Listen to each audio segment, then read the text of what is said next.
first board meeting since the council AGM. So welcome back to Shiraz and to Lucy. And if Jerry actually joins us, welcome back to Jerry if he when he comes back to the board after a while out. But we have apologies tonight from Jen, Jeanne, Bob and Sean. So it is a select few tonight. We've got late items which are on the agenda in the confidential section as B5 and B6. I don't believe there's any statements from members of the board and no questions from members of the public. So I've got one announcement from the chair, which actually is quite it's probably inappropriate given the small numbers that are here. But earlier this week, I had a meeting with Ian and Jeanne and Bob as the four chairs of the committees to talk about the nature of meetings going forward. And we agreed that for some small meetings and some things with lots of staff time, that Teams meetings are more efficient than anything else. But for other meetings, we still feel there's a purpose of actually having face-to-face meetings that, although Teams works well, we would like to encourage people wherever possible to attend meetings. We do understand that people have got fears about health meetings, so we're not going to get rid of the hybrid option. It's always going to be there as an option for people to attend for health reasons or, in fact, other reasons, but we would like to encourage people wherever possible to attend board meetings in person. And point that Ian made, and I entirely agree with him, is that particularly for the AGM, it would be nice to have as many people attending in person as possible. Ian, do you want to add anything to that, or have I covered our discussion? No, I think you've covered it very well, Mike. Thank you. Okay, right, thank you. Moving on then to item 7, committee chairs feedback, and back to you, Ian, for audit. Okay, thank you, Chair. There was a meeting of the Audit Committee on the 27th of June. Among other things, we considered an item on internal controls, the annual report of the Audit Committee, and the committee approved the annual report of the Audit Committee internal controls and agreed it should be reported to the board tonight with various amendments, and that is item A11 on tonight's agenda. There was also an item on internal audit report and opinion, and the Audit Committee considered the internal audit report and opinion, which gave an overview of audits which had been completed throughout the year. It was raised by the internal auditors that there was a lack of response to the customer satisfaction survey which had been sent to Derby Homes, and the Audit Committee noted the audit report and opinion, and Derby Homes representatives at the meeting agreed to follow up the customer satisfaction surveys which have not yet been returned, and to raise this at the senior management meeting. There was an item on internal audit progress. The committee considered the progress report up to the 8th of June. It was clarified in the papers that the climate change strategy has been removed from the 22-23 audit plan due to the delay in production of Derby City Council's climate change strategy. It was raised by the committee that some of the action dates in the report had passed and that there was a failure to extend action dates in some cases, and there were no status comments in other cases included in the actions list. Derby Homes has accepted there is a weakness in the current reporting system, as comments are included in the internal monitoring spreadsheet, and apparently new software is being sourced which should improve back audit recommendations. The committee noted the report and also approved the recommendation in the circumstances to remove the climate change item from the 22-23 plan. There was an item on Audit Committee self-assessment. This is something which the Audit Committee does every 3 years, and it is now due again. A deadline is required for it, so the chair, myself, suggested that deadline should be Monday, the 1st of August, for completing self-assessment returns to the governance officer. and that was agreed by the committee, and it was agreed that the outcome of those results will be presented at the next audit committee meeting. We had an item on the appointment of external auditors, and it was really a reminder that the committee has been updated on the progress over the past few months of trying to get a replacement for the external auditors, and that has now been done. And the audit committee noted that Crowe UK have been appointed as the new external auditors for Derby Homes. There was also an item on professional and consultancy charges, and the committee considered the report summarising the expenditure on legal, professional and consultancy services during the year 21-22. The committee noted the report and requested that this be continued to be submitted to the committee on an annual basis. Under the any other business item, I, as chair, took the liberty of asking members, just similar to what you did, Mike, a few minutes ago. I raised with members what their views were on future arrangements for the committee in terms of meeting in person, having hybrid meetings or virtual meetings. And after discussion, the general consensus was the committee felt it would be useful, for example, at the next meeting to meet the external auditors in person, but it was generally felt that as COVID levels are still increasing and fairly high, that meeting in large groups still posed a risk to some members of the committee. And that was the sum and substance of the meeting, Chair. Thank you very much, Ian. Any questions, comments to Ian? No, okay. The next item is the operational board, and of course Bob has sent his apologies. He's not well. He did send me an email earlier today saying there were only two items which he to report on there. One is the DACP funding was approved by the operational board and has been passed on to the council for approval for their annual grant. The second one was grounds maintenance, which we've already heard is going to be on the agenda later on this meeting, and that's why Ian Yeomans is here. So I think that concludes there. Does anybody wish to discuss any items on Part C? No? Okay, thank you. We'll move on then to Part A and the minutes of the meeting held on the 19th of May. As usual, if we could just check them through for accuracy, page 1, page 2, 3, 4, 5, 6, 7, 8, 9, and 10. Nobody said anything, so can we accept those as a true record? Going back for any matters arising, which aren't going to be picked up later in the meeting. So again, page 1, 2,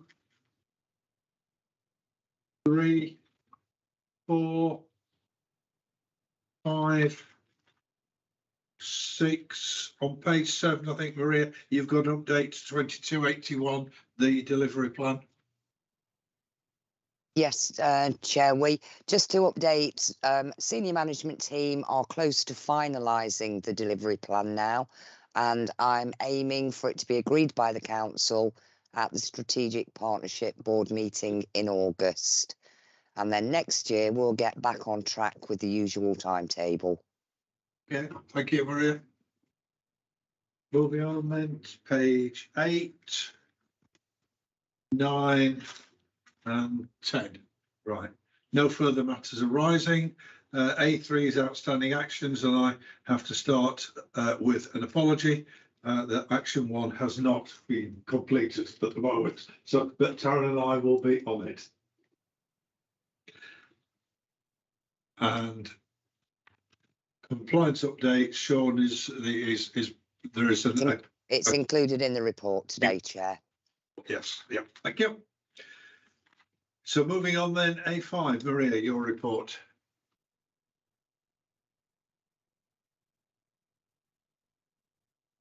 Maria, you lost the connection? Now I failed to switch the microphone back on, Chair. Right. Absolutely thrilled to be able to bring this report to board, giving the findings from the independent review that was carried out by Savills against the council and Derby Homes compliance with the consumer standards. I did make available the full evidence map as provided by Savills, which you can all access on CMIS. But within the report from paragraph 4.9, I've outlined for you the key theme behind the recommendations that they're making. But I do think that paragraph 4.6 has to be particularly drawn out. I don't get many opportunities to do this, but Savills did report that they found the council and Derby Homes to be amongst the strongest organisations that they have reviewed to date. And that's not by accident. It's down to a lot of hard work that's gone in by a lot of people for the commitment in delivering safe and excellent services to customers. They made specific reference to Derby Homes being an excellent organisation, delivering very good services, which anyone who, like a few of us on this call, were around in the Audit Commission days, know they were phrases that made us smile back then, and they still make us smile now. For me, there were no surprises in the feedback, which again, I think is really, really good, because it shows that as an organisation, we've got good self-awareness. We know where we need to improve. But the final thing that I'm going to say before I invite any questions is that although there are areas for improvement, they are to enhance compliance, not for us to meet it, but to enhance. And over the coming weeks and months, we'll be working with colleagues in the council to ensure that, well, the top line is we all need to ensure that the council, as the landlord, are absolutely assured that they're meeting all of their duties through Derby Homes. So very happy to take any questions.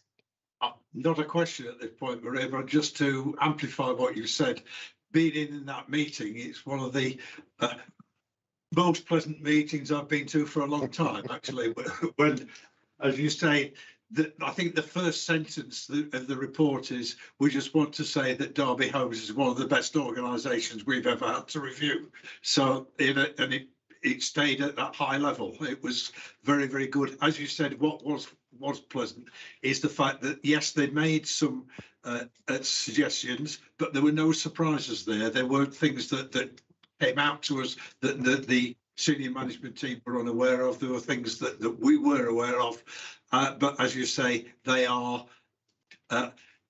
they're not faults. They're ways to improve on what is already a very good service. And I'd just like to add, on behalf of, I'm sure, of all the board, but my thanks first of all to you, Maria, for making yourself a pain and driving this forward and making sure it happened. But and then to everybody else in the organisation who have delivered the standards and showed actually we're now proved to be a really good organisation.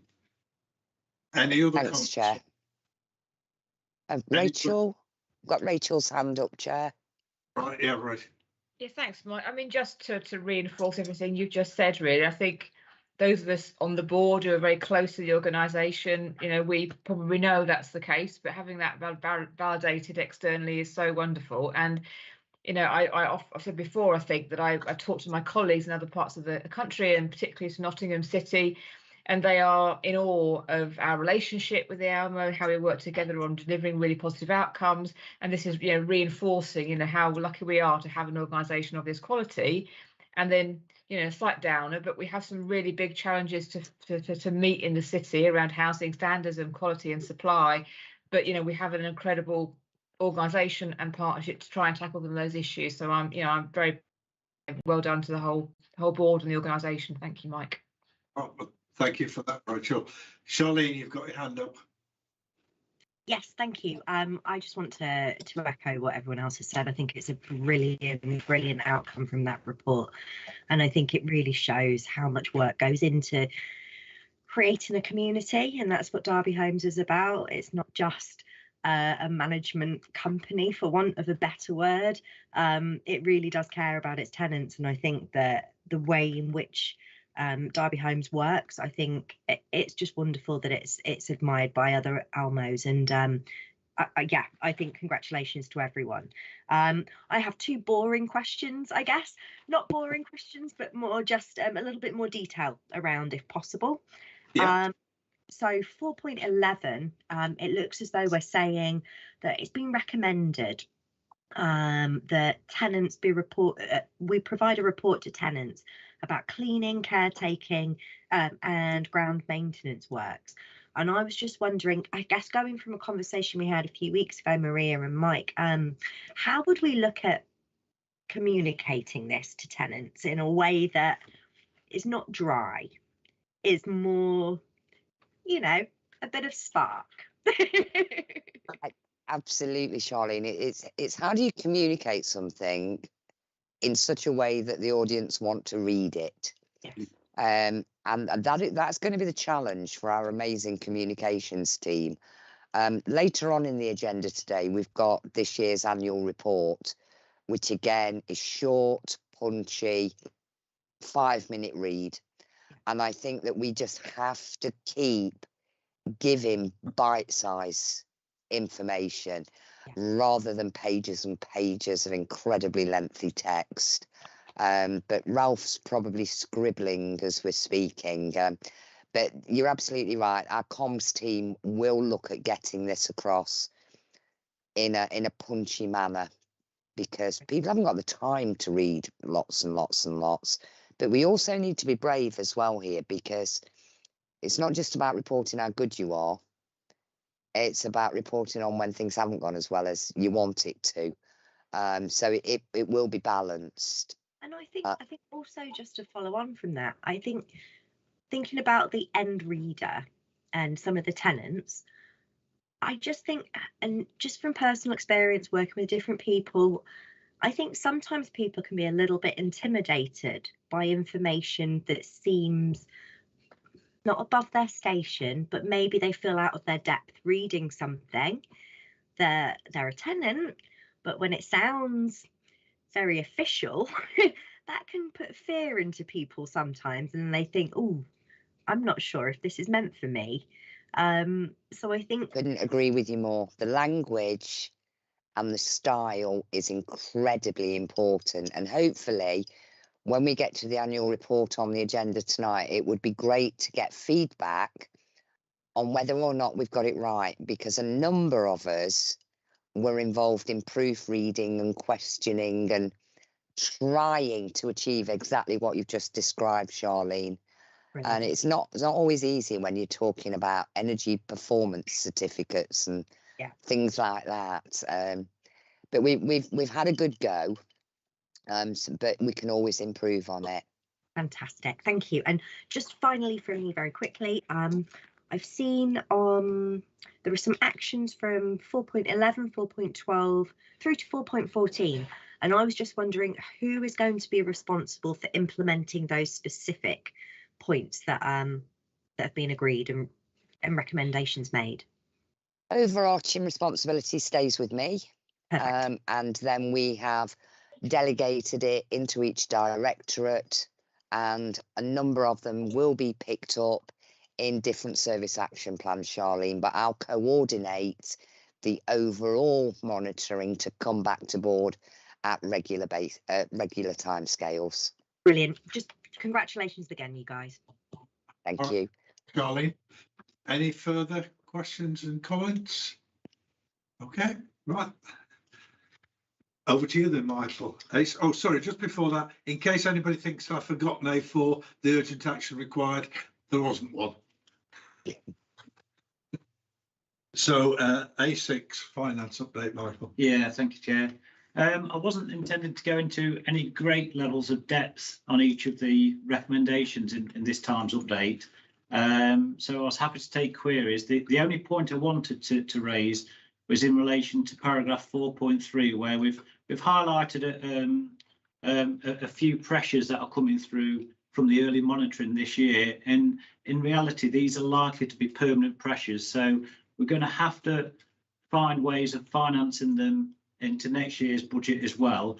And the savings that are listed above those, for this year they will net off these future pressures, but a lot of them are actually one-off funding, so we are going to have to find ways of tackling these increased security costs at Milestone House, the issues around extra contractor costs related to damp and disrepair works, and the big issue, and everybody's going to have this, we are going to have 10-11% CPI increases on our materials and subcontractor contracts from September this year, and we budgeted at 5%. And I've said 50,000 at the time of drafting the report. It's going to be at least double that now as we work through a lot more of the budget. So the bottom line forecasts are pretty much in line with what we've planned for, but there are residual pressures starting to come through, which probably isn't a shock to anybody.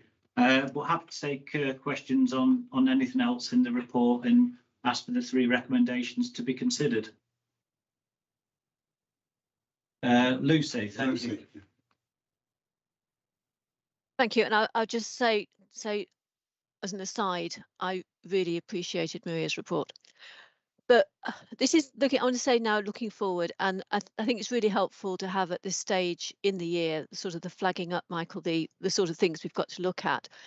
The other side of this is the rental side, and I think it would be helpful to have to our next meeting a start of a discussion about what we should be doing on that, because that decision comes up fairly soon as well, doesn't it? And people need to plan towards next year. Yeah, obviously that's a council decision, but Derby Homes will role in submitting consultation towards it, and we will be looking to run consultation events, etc. And we have absolutely, yeah. In terms of our future financial planning, we need to be able to see the trajectories, just as the council needs to see the trajectories for different rental increases, because we don't only, we need to, we've got reserves, which thankfully we have. We don't know how long this current pressures are going to last, but we need to have a way forward that is going to be fair to as many people as possible, and that is going to take some thought and consideration, and there may well be questions that people come up with which will need more research doing before we can come up with a best way forward. I think we need to give ourselves time.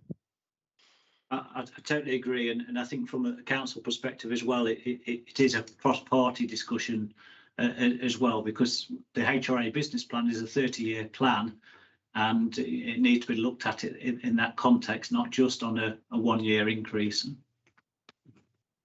Yep. Thank you, Lucy. Any other questions and comments? Otherwise, can we those recommendations? Rachel, sorry, Mike. I'm really rude. I'm terrible, but I put it in the chat really. But just to reassure the board, you know, this is one of the key. Oh, sorry. Of course you can't. No, this is a key risk. We identified this in the corporate strategic risk register. You know, the rental increase for Derby Homes, the cost of living crisis as a whole is identified, and one of the elements of it is this risk. So we're not alive to it. We are alive to it, but really good to have that broader conversation and an analytic approach to what the impacts will be, so we can do that in a really informed way. So that it's best we can do in the current situation, isn't it, to do it on the basis of information. Thanks. Okay, thank you, Rachel. Again, can we note those recommendations? Okay, thank you. Moving on then to compliance report. Maria, I think you're doing this in Sean's absence. Chair, if you just give me 1 minute. Okay, right, so compliance update, we have the normal report there, but at paragraph 4.2, as requested at the last meeting, we have detailed the procedure for electrical servicing. Before I move on any further, Does anyone have any queries on that, or has it been laid out clearly enough? Yeah. Excellent, thank you. So moving on to the appendix 1, we've got the template that board members are now familiar with. Each of the 6 areas has 100% overall compliance, with gas safety having 99.84 current live certificates. And you can see that out of 12,500 properties, we are only looking to gain access into 19 at the moment, all of which are within procedures for gaining access, and 1 is currently in the process of going to court.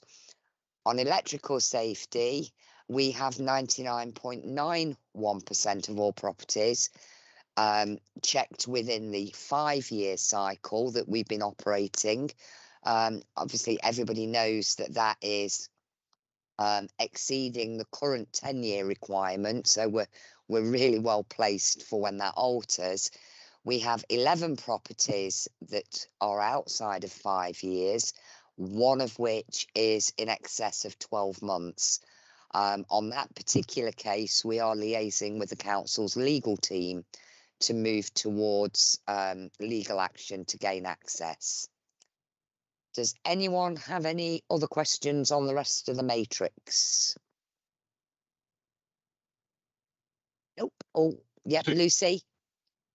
This is another good news report, which I'm sure you liked delivering. Those little bits on the side, as Savills were effectively saying, is that we've got them, we're managing them, they're under control, and we need to look at what our targets ought to be in terms of the RAG. And I don't know when that's going to be. Yeah, I don't know how that process is going to be managed. Yeah, it'll all be managed in the overarching action plan. I actually think this is something that we can do quite quickly. The overall compliance will have to remain at a target of 100%, because that is what we're legally required to do. But within the 100%, of course, board members are now familiar with the fact that if you have made all reasonable efforts, technically you're compliant, but there is still a risk, obviously, because you haven't done it. So it'll be on the percentage of live certificates that we have the tolerance. And as one of them's at 99.8 and the other at 99.9, I would be suggesting that they are green at the present time. So that's where we'll be having the RAG rating. Is that okay, Lucy? Yep, that's great. Yep, Councillor Webb? Yeah, just a quick question on access to properties.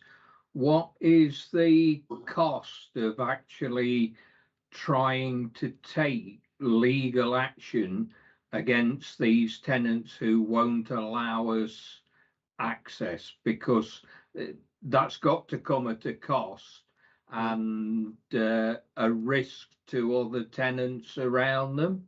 Absolutely. I mean, obviously, that the risks are all managed depending on different property types. I don't have a figure to hand, but we can come back to you on that, Councillor Webb. There's obviously officer time and legal costs, but I'm pretty sure we can come back with a ballpark figure on that. So it's a good job that we've got so few in that category. Yes. Okay, on to the second appendix of this report, which is the new build progress update. Oh God, it's telling me I'm not authorised to look at a report. That's frustrating. That's the next report. That's I know. next, It's okay. It's telling me I'm not authorised to look at it for some reason. But anyway, I've already looked at it earlier, so I can talk about it without looking at it again. I've got a real problem here. It's just not, it's not opening. Has anybody got any questions on the next report, the new build progress? property update. Yeah. I had. Ian, whether you want to Yes. take this, if you can open it, because my system won't allow me. what do you want me to do? Just do an overview of the, it won't let me open the appendix, but it opens the front page. But as I, You just have Oh, the, could I just mention that if you haven't recently logged in to the CMIS website, it logs you out automatically. I've been logged in all day to it, Lucy. I don't know So what's going on. So it's probably dropped you out because you've not been in the last hour. I don't actually need to see the appendix as I updated it for Sean. So any questions you've got, I can answer. So I have it here if you want it. Do you want me to show it? I think the appendix is actually confidential. Oh, in that case, I won't show it. Right. Yeah, so I think if we just speak in general terms about some of the sites. Yeah, don't share the screen, please, because it's. Well, what we can say, if it's okay, Maria, the report, first item is about the new build update, and Sean's highlighted the fact that Grange Avenue, we've got planning permission on that, which is excellent. There are 17, there are a lot of conditions to get through, so that's going to take us at least 3 or 4 months to sort out. Actually, physically on site, self-delivery at the moment, Berwick Avenue's been internally fitted out. That's a very large bungalow, Berwick Close rather. Cumming Street at the bottom end, we're on the brickwork stage of the foundations on 4 houses we're building. As a peak, the piling rigs up there, installing the foundations to 8 houses at Chesapeake Road, and we're about to start 2 houses on Whitaker Street, which is round the corner from Cumming Street. The appendix, which I won't go into detail on because it's confidential, but what it does add this time, which wasn't on before, is we've added an internal and external delivery column, because 4 projects that are on that appendix, we're currently, well, a week on Monday, they're being tendered in a package for delivery by an external contractor. So what we intend to do is have a twin track approach to delivering our programme to try and increase the scale and pace of the delivery. So that's what we're on with there, and that details that on the appendix for you, so you can see which ones we intend. And it's also got some estimated start and completion dates, which go through for not only this next year but the following year and starting the year after that as well. So we've got quite a pipeline. Sean also details the Social Housing Decarbonisation Fund project, which is at the Spider Island. It's the first 80 cast iron houses around right on the island on the south side of Harvey Road. We're due to start. We've started a pilot property last week, and where we're trying to work out how we can install the windows and carry out the render at the same time and do it sort of seamlessly. There are 80 properties there. We have to finish them by March 31st to comply with the requirements of the funding, that which we've got nearly £1 million. We are currently, today, started the process of bidding for wave 2, which is where the main part of which will be to try and get funding to install, to get money for the ones on the other side of the road. So that's quite exciting too, and that's being launched. That was launched today, really.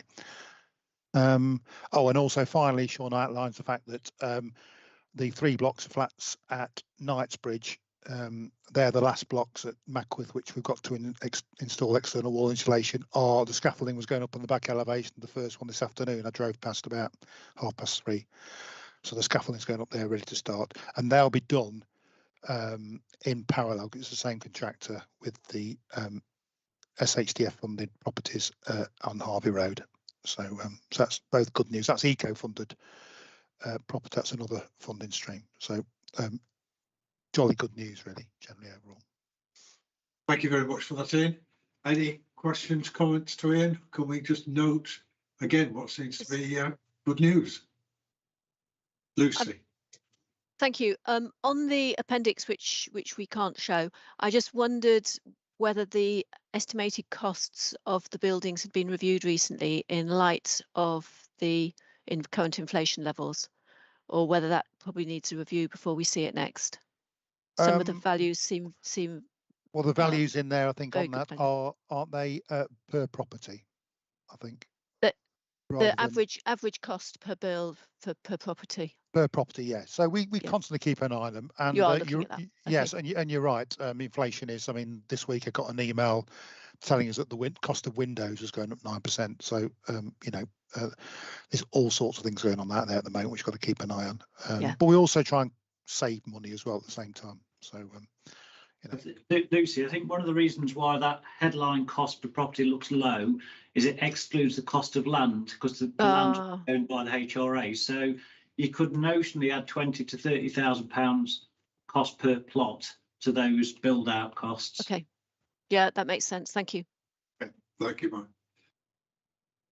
It will also be very interesting, sorry, just to say, very interesting with procuring some externally now to compare in-house and external delivery costs. So that's going to be that'll be some very interesting intelligence we'll have going forward to look at the best routes to deliver. But I think we'll always do a twin track because our team are capable of doing the sites really that no one else wants to do. So that's why it's a good thing to deliver some of the ones we do internally. Raz, you've got your hand up.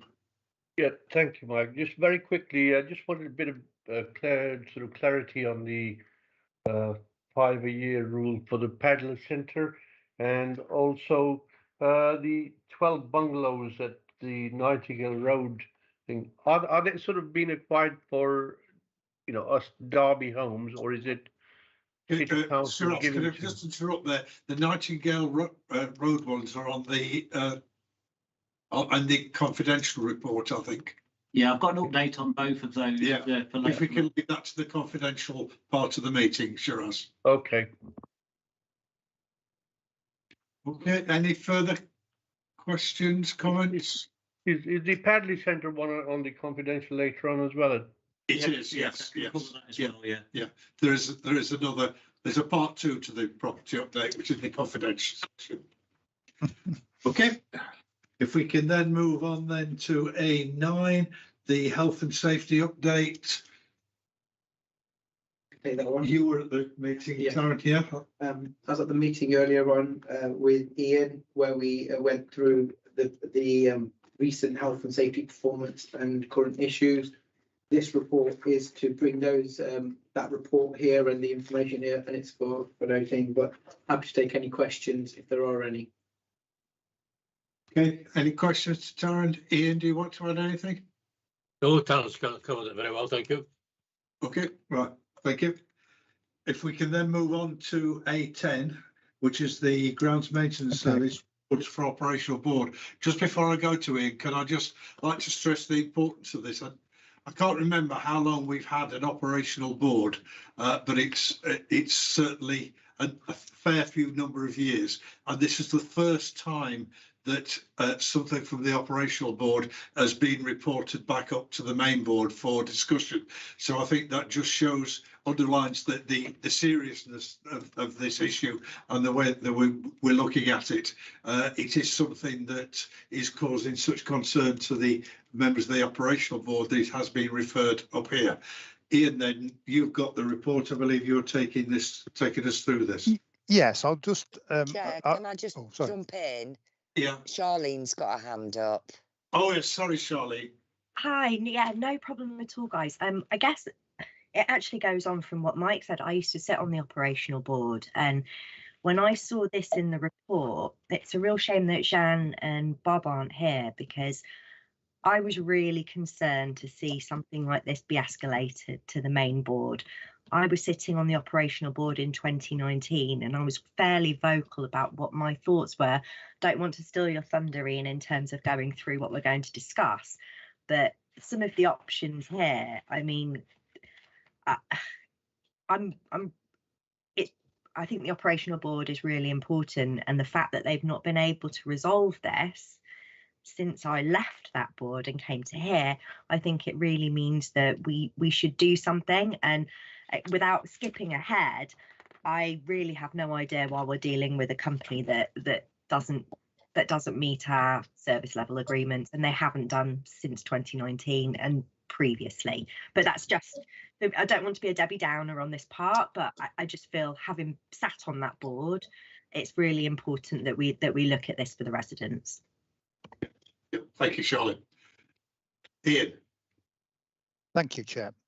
So if we go back to the last operational board, in response to a question raised... Ian, just pop your camera on so people can see you. Sorry, Maria. Okay. that it? Okay. Yeah. Yeah. Okay. Thank you. So in response to the a question at the operational board about, it was about another matter actually with grounds maintenance. So there was a discussion about the cutting of the grass by the grounds maintenance service, and really the lack of, or the extension of frequency between cuts.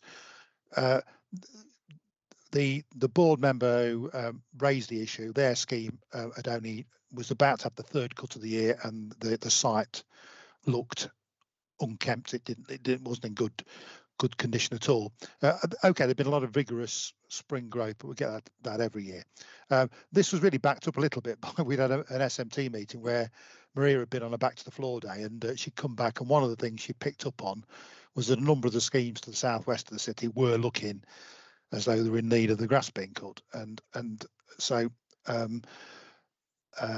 obviously there's quite a discussion in operational board about the state of the service.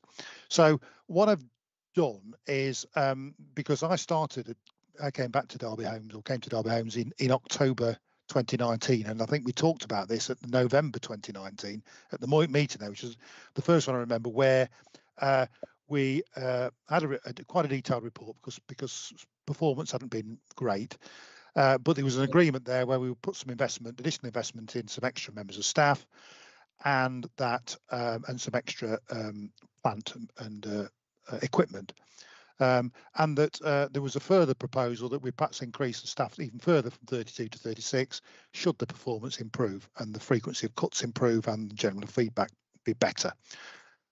Now, we've reported back in over a number of operational boards, certainly every November, but certainly in interim reports as well and updates.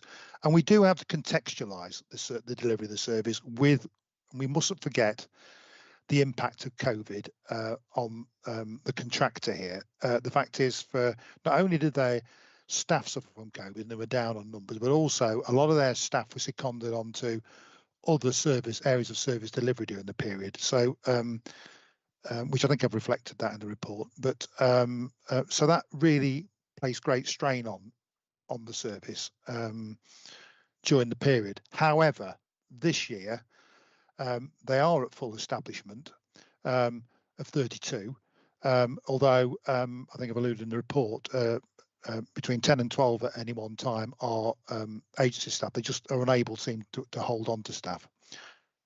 So since the operational board, they were tasked with improving the situation, and that has improved. I mean, the grass has slowed down, growing slower, and the frequency between cuts 3 and 4 and now 4 and 5 is between, well, between 3 and 4 it was 2 weeks and 3 and 4 days.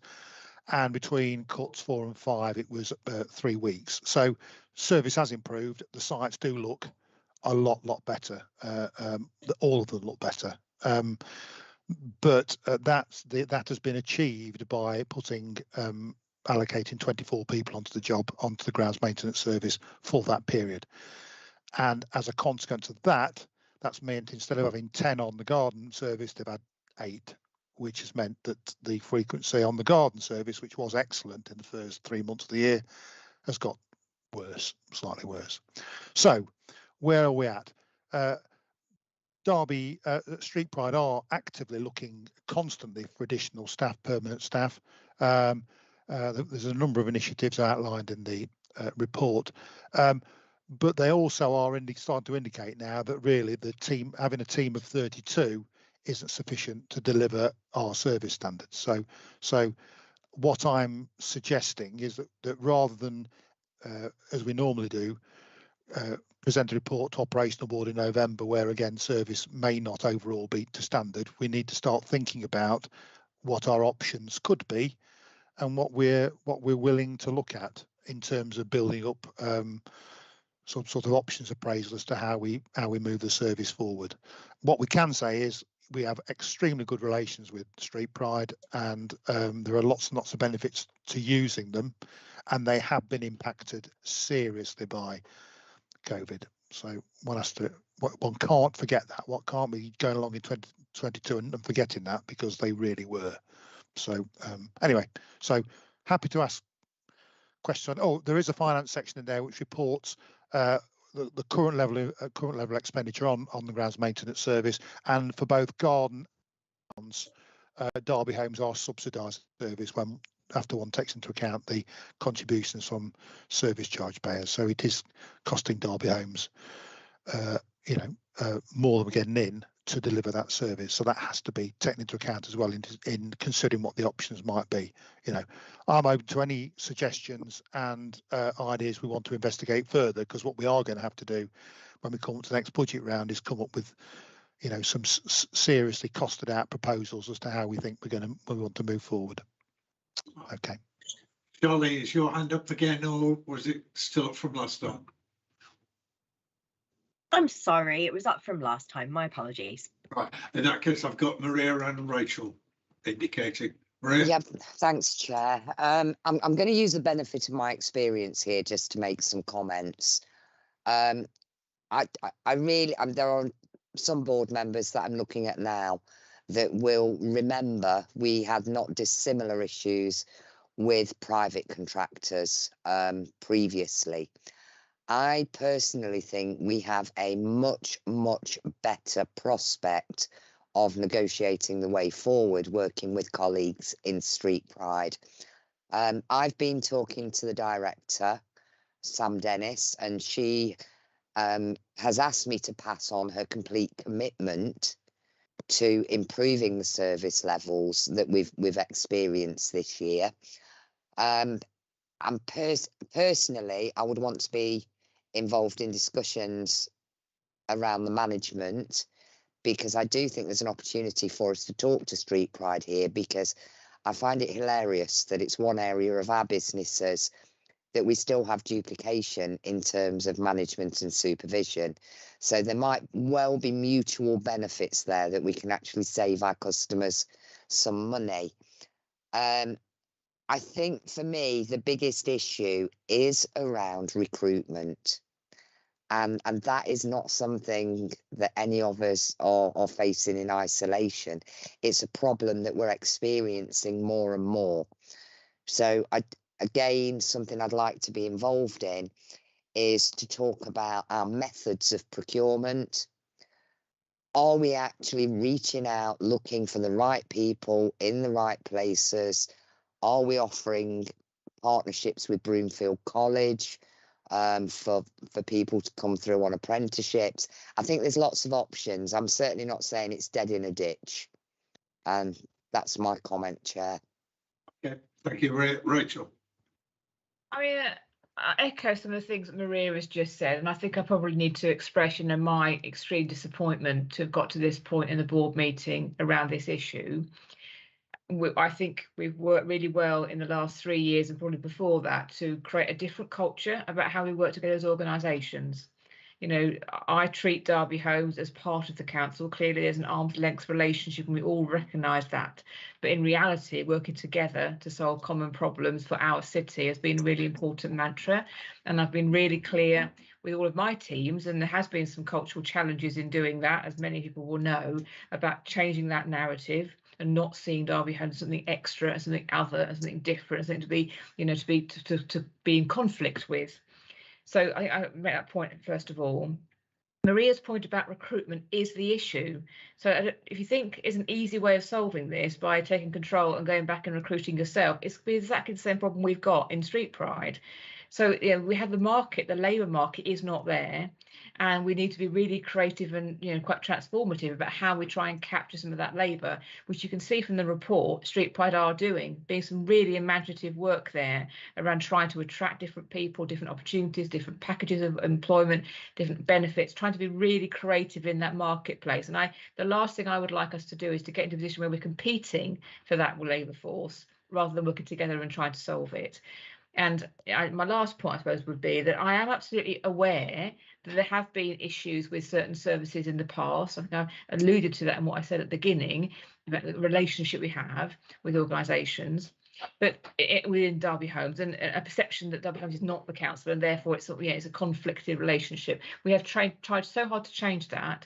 And I absolutely, am confident that we can together, working with Street Pride, we've put a new team leader in Street Pride a year or so ago, who has transformed that service and has really, grounds maintenance is creative, they are focused on outcomes. The forest of the future in the marketplace came from one of the grounds maintenance team who had the idea of that. We saw it on YouTube and brought it forward, made it happen. That wouldn't have happened a few years ago, that ability to be really imaginative about solutions to the city. So I would be really, really disappointed if we weren't able to find a solution to this together. I just leave it there. Thanks.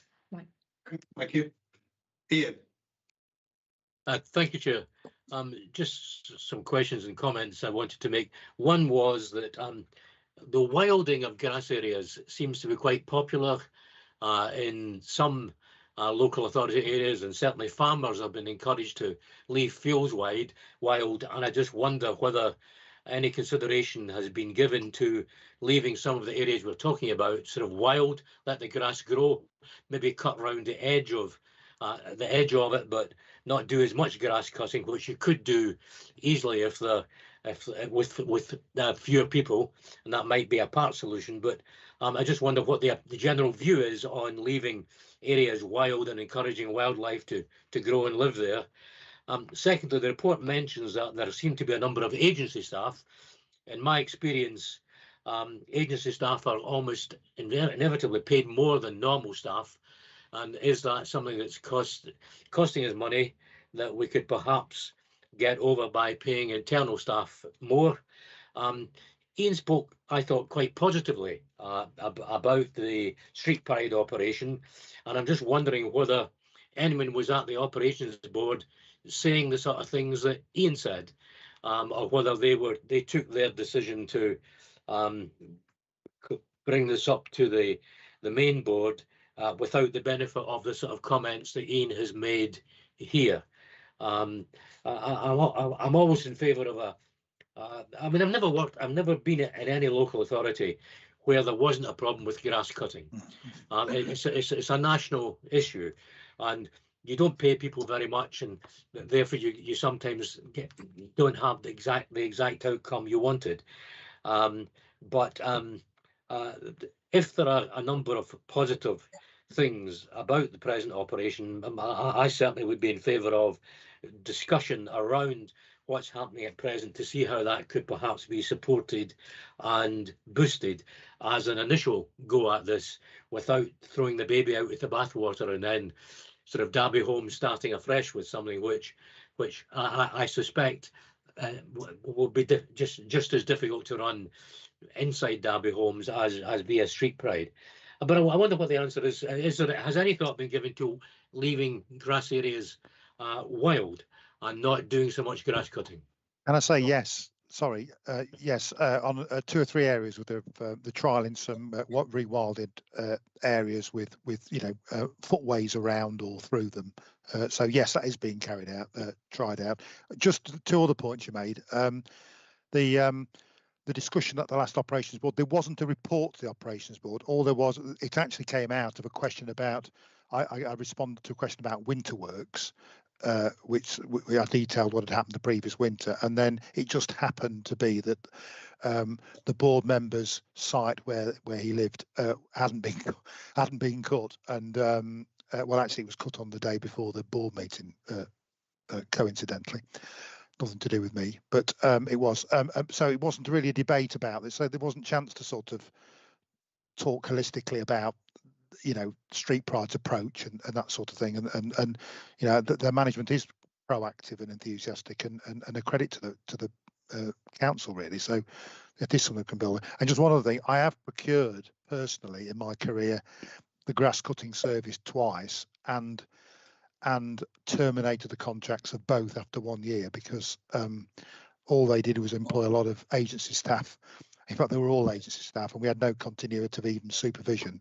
So it wasn't a very satisfactory solution. So I have had unpleasant, even though we went through extremely detailed selection processes, you don't necessarily end up with the contractor that you want. It's a very difficult thing to try and tender, or procure rather, I should say. I've got Lucy, then Shiraz. Yeah, I was at the operational board as well, and I'd agree with Ian's sort of comment on it. Came out of discussion on performance, sort of out from one side, and it's obviously something that has been discussed numerous times, and the history has come forward periodically, and we've made changes to it. I think the general trajectory has been good. I think the commitment of actually acknowledging that there is a shortage of staff, we're expecting people to achieve something that isn't achievable with the resources they've got. There's been the review of the equipment as well and how we manage that. And I felt things were going in the right direction. But at the time of the meeting, I was picking up loads of complaints about poor grass cutting within the general highways situation. And I think we had that really wet spring, warm, wet spring, and all the grass was growing, as Ian says in his report, really fiercely. And it was just an impossible task to actually keep up with it. And it is at that time of year, sort of late spring, a little bit early summer, that we've got the issue. As Ian says in his report, one of the things we do need to look at is when mowing actually should be starting. Because if the grass gets away from us, the grass has got more ability to grow in that mid-season, and it therefore becomes a problem. And I think I think it's right that we review what we're doing, but I don't think the problem is with the contractor. I think it's with the specification of what we're expecting the contractor to do, and we should be asking for that earlier cut, so that the grass doesn't get away from us in the spring, so that we don't get the complaints because we're not managing to keep up with it.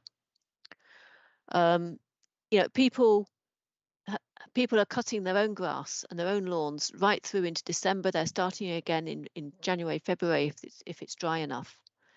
And I think that is where the specification hasn't kept up with the reality of climate change. I'm not an expert on this. We don't cut our grass very often. We're like Ian suggested, that we let it grow longer. And I think that is also part of the solution, particularly where we're also doing tree planting within parts of Derby Homes property as well. And that brings another angle in. So I think that's it. I think we need to persevere. Don't ignore the problem, but we need to go along as we are. Please, Shiraz. Yeah, very quickly, Mike. I agree with what Rachel has said. You know, in terms of yes, Derby Homes is an arm's length company, but it still belongs to Derby City Council. And I would like to see generally, I'm not just talking about, you know, cutting the grass and what have you, generally, as much work as possible kept in-house.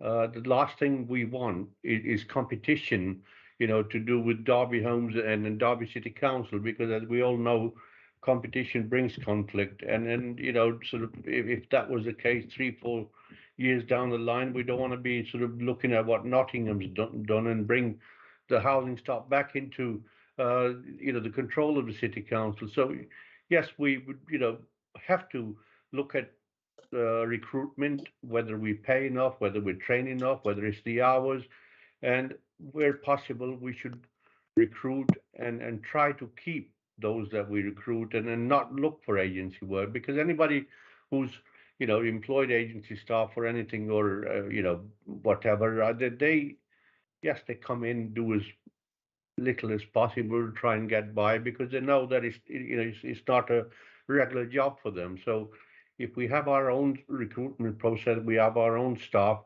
then they are far more likely to give us value for money than you know, agency staff. Thank you, Shiraz. Ian McDonald, you indicate again.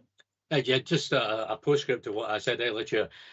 Just bearing in mind what Charlene said about it's quite rare for an item to be referred from the operations board to the main board. And it would seem to me that it would be quite easy for the main board to make a real mess of this. And I would be in favour of the suggestions that have been talked around here in sort of discussions around perhaps seeing whether we can improve things with street pride, being sort of referred back to the operations board and let the operations board sort of deal with this, because at the end of the day, we really want them to be happy with what is being done, and I don't think it would be satisfactory for it to be taken out of their hands by the main board and perhaps a less than satisfactory solution. I think if they're involved in the discussion, it's far likely to be an outcome that will be acceptable to more people, and perhaps to both Derby Homes and to the City Council. Lucy. Yeah, there was a suggestion, I can't remember who it was from, at the operational board, that it would be useful to have a presentation from the City Council's ground maintenance people to talk about the challenges that Ian's just described, but to hear it from their perspective and to be able to hold that service to account in that way as well. And maybe that's something we should endorse. Okay. Thank you for that, Lucy. Very helpful suggestion. Just a couple of comments. First of all, on what you just said, Ian, I think I don't think there's any danger of the operational board losing control of this. I think something they've been, as Charlene has said, they've been dealing with for a long period of time. They're not going to relinquish control of it at all. It's something they feel very happy about. However, I do think, having been referred up here, and it's it's obviously it's good to know that there has been an improvement. I think I would still like, having been referred up here, that if we could have a brief report in another 6 months to the main board, just to say we hope that what improvements have been made, just to reassure us that again, we're not taking it out of the hands of the operational board, but we are keeping a watchful eye on it. I think would be a useful thing to do. Second comment is just to actually agree with what Ian Yeoman said and Maria alluded to. I remember when this was contracted out to another firm, Sodexo, and actually the problems we're having with Street Pride are nothing compared to what the problem we had with that contractor. So, Chair, could I just add, if there's a report back to the board, suggest it comes to the November board, and then if there are budget implications arising, the board can fully consider them as part of the budget set in January. that makes a lot of sense. In November, the season will have finished in November. Yeah. The cutting season will have finished in November, so we'll have an idea of the total number of calls. Yeah. Yeah. Okay. Yeah. Okay. Okay. Thank you very much for presenting that, Ian. And, thank you very much. Thank you. You are now allowed to log off. Thank you very much. Go and water my plants. Thank you. Cheers. Okay. Moving on then to item A11, annual report of the Audit Committee on Internal Controls. Michael? Yes, this well, Ian referred to it earlier in his introduction. Actually, this is a statement of internal controls that goes in our financial statements. And normally this report comes alongside the financial statements, but we know this year, because of the appointment of new external auditors, the financial statements I'm planning to bring them to the November board. What this report does allow the board to do is to just get an overview of the internal controls, which have gone through the audit committee, and it actually allows us to consider the statement that we've put in the financial statements prior to the board actually seeing the financial statement. So it's, in a way, it's quite appropriate that it's considered now. The wording is pretty much identical to what it was last year and in previous years. So there's nothing new in there.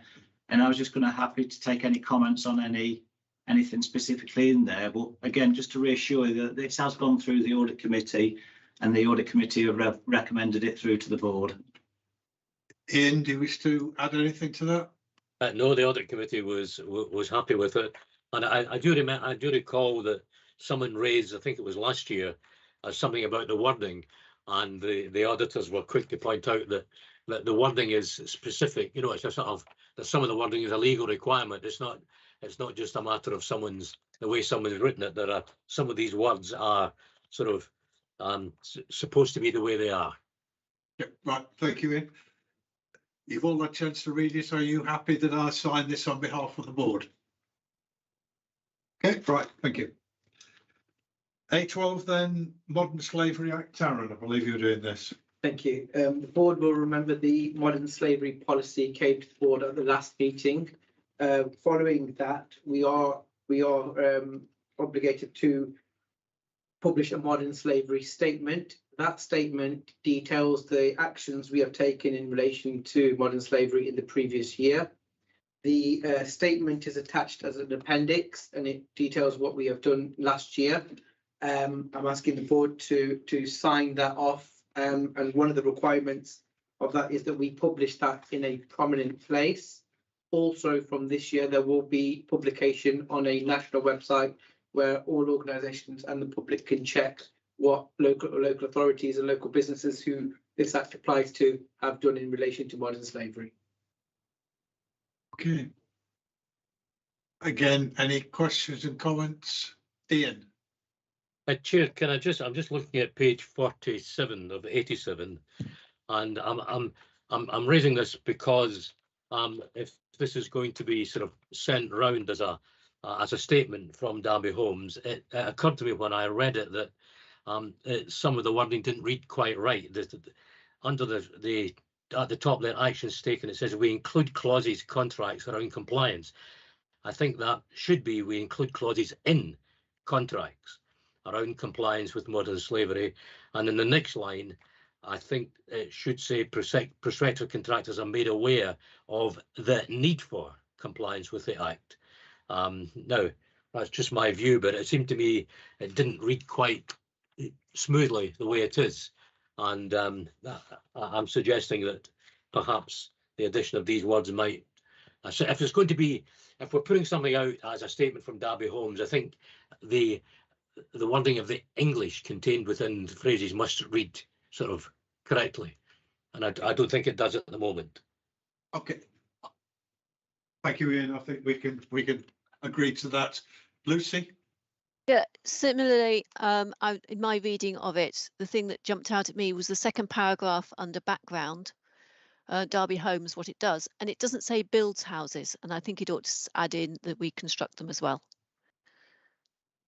Okay, yeah, again, happy to add Thank that. you. Okay, any other comments, or otherwise are we happy for this to go public? That's amended. Okay, thank you very much. Item A13, which again is you, Taryn, I think, social value strategy. Thank you. This is one of the strategies that was due for the 3-year review. We've taken that opportunity to review it, and we've decided that the previous strategy included the social value strategy and the corporate responsibility strategy. And they were two things that were confused quite a lot. So we've taken the opportunity to split them up. This one has obviously its statutory obligations in terms of the public procurement element. So what we've done is split the two up, and this one relates to the social value. The corporate responsibility will be coming to a future board meeting, and it's just to approve this strategy. Any questions, comments? Lucy? Yeah, thank you for this. I really like this, and it's something which I do think I feel we ought to be celebrating even more. And so in the introductional bit, I feel that there's scope there to put in a little bit more talking, it says in the introduction, it's an umbrella term describing its activities, processes, practice and culture. And I think we ought to celebrate Derby Holmes's culture as a sentence within here. It's the first bullet point on the first page of the documents shouldn't be a bullet point. It should say, at Derby Homes, we create social value in a number of ways. And maybe there we could put in not just that we create social value, but that we value it intrinsically in some way, in everything we do, in the way we work. So it might take an extra sentence just to bring that in. And the bullet points all need to have a verb in them. So we've got building and maintaining, and we've got increasing the skill, but the specialist advice and the community sector also need a verb added to them. So that's my only thing. I just think it needs to be celebrated a little bit more. Oh, and on the next page, we've got a box, and the first column in the box needs its it needs its registration moving so that it's easier to read. Yeah, But I think it's something that we almost need to be celebrating more than we are in this document. okay, can you Yes. deal with that, Karen? Yes, I will. Okay. Any other comments? Okay, thank you. Moving on then to A14, the annual report to customers, which Maria's already touched on briefly. We have the 4-page appendix on it. Yeah,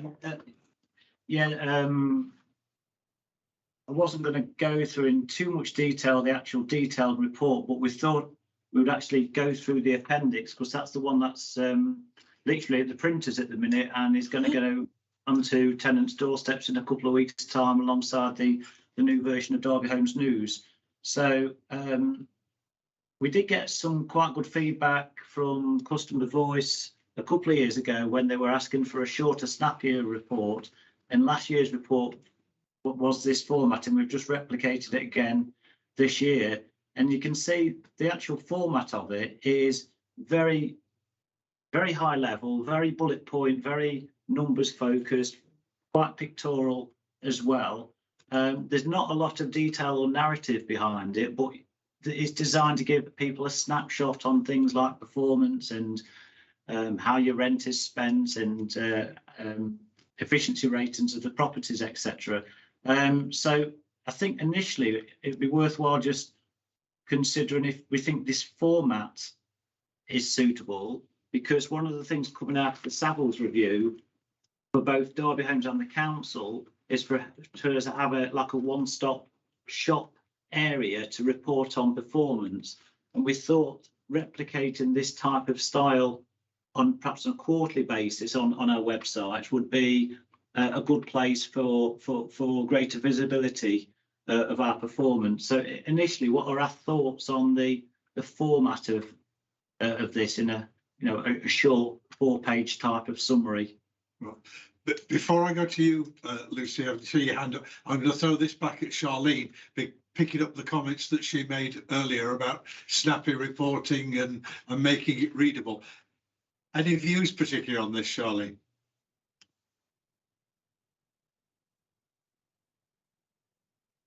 Charlene? You're still on mute, Charlene. Yeah.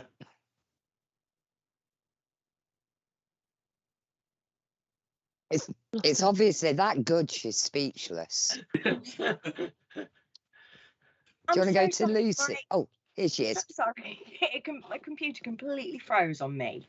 We're talking about the report. I'm sorry, I didn't hear half of it. My computer just completely froze on me. Right. Michael was asking for comments about this four-page report, and I thought in line of the comments that you made earlier about putting forward views forward in a more accessible way, if you'd any comments having looked at this about it. Absolutely, and I think it's easy to read, and I think that's the thing. It's easy to read, it's easy to digest, and I think keeping it simple and keeping it short and to the point, but raising the main areas that we want to highlight are important for the tenants. So yeah, I think it's great. You think? Oh, thank you for that, Lucy. I also very much like the layout. I like the format. I think it's accessible and attractive to look at. And it's if people are going to read something and they're not going to read this, then probably we can't send them anything that they're going to read. So I like it very much. There are a couple of comments that I do have on it. So I was hoping that it hasn't, when you say it's gone to print, it's not actually gone to print, but we've just got a print slot available. Is it worth commenting on minor points? It's too late to change. Yeah, it's too late to change now. Too late to change. In that case, I will shut up. Can you let me have them by email, Lucy? Okay. Thank you. Perhaps you could pass them on so we can learn for future years, Lucy. That's my point. I'll give you a flavour. So where we've got the complaints performance, which is absolutely valid, underneath where it says this number of complaints received, I'd like something that said this number of compliments received. Just to give a flavour that it isn't all bad news. People like what's going on as well. There are one or two things which I thought needed a bit of clarity. That on the there's a so for example on the cost and value for money, I don't know exactly what people will think major works means. For most people, housing management and repairs, probably repairs ought to be top of the list. It's the biggest number, and that means most people. And I think that would have gone higher up on the list. And there's some wording that is quite long-winded, where we've got quite long sentences where we could have broken it down a bit more, and some of the learning from complaints is a little bit difficult. But basically, I think it's really good. I like it. Thank you, Maria. All I was going to say, Chair, is thank you for those comments, and any compliments will go back to Ralph and his colleagues in the comms team, because trust me, they did a great job with what we gave them. Thank you. The one thing I would say is this solely concentrates on Derby Homes' performance, and in certain circumstances how it's compared against the Derby Homes performance previously.